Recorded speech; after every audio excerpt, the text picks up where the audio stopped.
அவரு நாங்கள் ஐசியூவில் இருக்கோமோ இல்லையா, அவர் ஹார்ட் பீட் சரியானு பார்க்க சொல்லுங்கள். செங்கோட்டையன் போனால் ஒரு ஹார்ட் பீட் அடிக்குது, ஓபிஎஸ் ஒரு ஸ்டேட்மெண்ட் போட்டால் அடிக்குது, டிடிவி அடித்தா அடிக்குது. செங்கோட்டையன் போய் அமித்ஷா பார்த்தா அவருக்கு டிக்கிங்குது. எனக்கு பயமாக இருக்குது எடப்பாடியை பார்த்தாக்க. அவருடைய ஹெல்த்தை பார்த்து சொல்லுங்கள். நாங்கள் ஐசியூ நாங்கள் தினமாக இருக்கோம். அவருடைய ப்ரெஷர் எல்லாம் பார்க்க சொல்லுங்கள். தினமும் அதே அவர் சரியாக இருக்குது.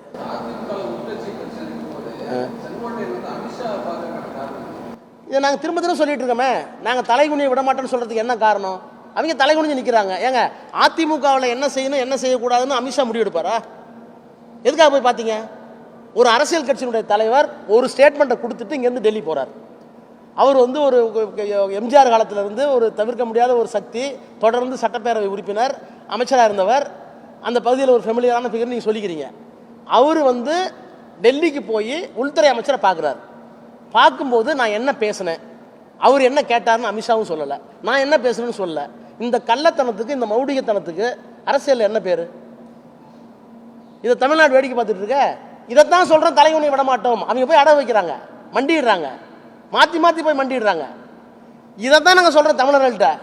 பெரியார் இருந்த மண், அண்ணா இருந்த மண், கலைஞர் இருந்த மண், இதை கொண்டு போய் அடை வைக்கிறாங்களே அப்படின்னு சொல்லக்கூடிய ஒரு மகத்தான தலைவராக தான் எங்களுடைய தலைவர் இருக்கிறார். தினமலர்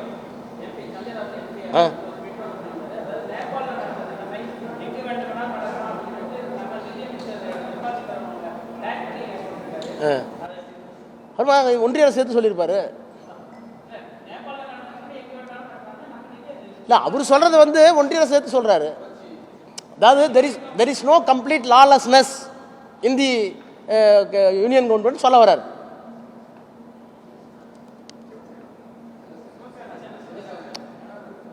அவர் சொல்றது ஒன்று மகாராஷ்டிராவுக்கு இருக்கணும், இல்லைன்னா டெல்லிக்கு இருக்கணும். எங்க அவர் என்ன எந்த ஊருன்னு சொல்ல சொல்லுங்க.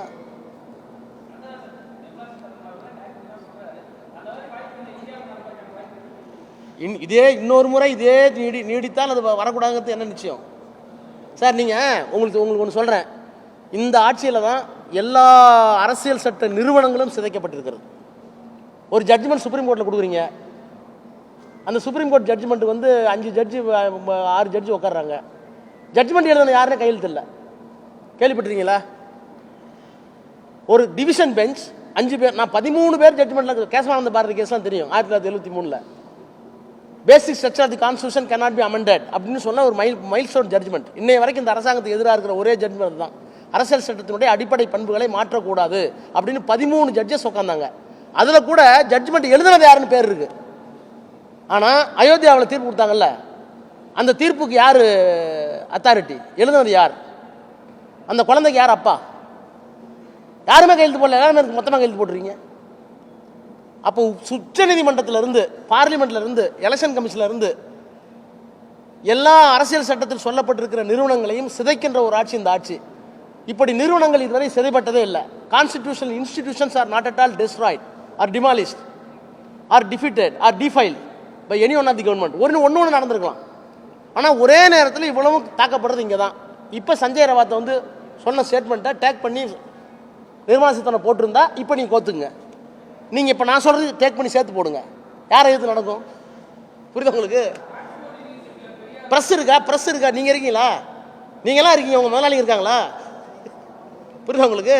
ப்ரெஸ்ஸு போச்சு, ஜுடிஷியரி போச்சு, எலெக்ஷன் கமிஷன் போச்சு, பார்லிமெண்ட் போச்சு. பார்லிமெண்ட் நடக்க விடுறதே இல்லை. போன தடவை பார்லிமெண்ட் நடந்துச்சான்னு கேட்குறேன்.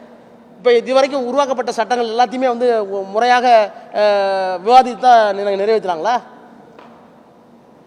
அதனால தான் சொல்கிறேன், ஜனநாயகத்தினுடைய ஒட்டுமொத்த மாண்பும் சிதைக்கப்படுகிற போது நேபாளத்தில் நடந்தது இங்கே நடக்கலாம் என்று ஒரு நாடாளுமன்ற உறுப்பினர் நிர்மலா சீதாராமனை காட்டி சொல்லியிருந்தால், நீங்கள் தான் சொன்னீங்க, அப்படி சொல்லியிருக்காங்கல்ல, அப்படி சொல்லியிருந்தா please take Modi also in that.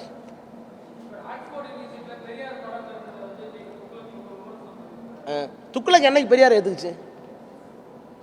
Tughlaq Periyar வாழணும்னு சொல்லி நீங்கள் எதிர்பார்க்குறீங்களா? இல்லை, துக்ளக் சொல்லி தான் பெரியார் வாழணுமா? பெரியார் வாழ்ந்தார் என்பது மட்டுமல்ல, பெரியார் தான் இன்னமும் ஆளுகிறார். ஆக்ஸ்போர்ட் யூனிவர்சிட்டிக்கும் போயிட்டாரு, கேம்பிரிட்ஜுக்கும் போயிட்டாரு.